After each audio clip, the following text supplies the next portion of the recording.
Isa ang patay sa karambola ng 18 sasakyan sa C5 Ortigas flyover sa Pasig City. Bumigat ang daloy ng trapiko sa lugar dahil sa disgrasya na nangyari bandang alas 10 ng umaga kanina. Nasawi ang isang rider ng motorsiklo na kinilalang si Jeffrey Lianza. Agad siyang isinugod sa ospital kung saan idiniklarang dead on arrival. Pumailalim daw ang katawan ni Lianza sa isang closed van.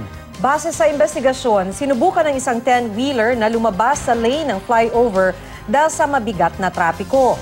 Pero sabi ng driver nitong si Juan Mirabueno, nawalan siya ng preno kaya bumangga siya sa mga sasakyan sa kanyang harap.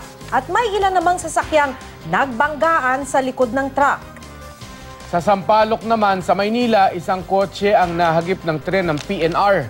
Nayupi ang pinto ng sasakyan pero hindi naman nasugatan ng driver. Ayon sa mga otoridad, sira ang pangharang o ang tinatawag na boomstick, kaya dumiretso sa pagtawid sa riles ang kotse. Hindi rin napansin ng driver na paparating ang tren na patungo sa Tutuban.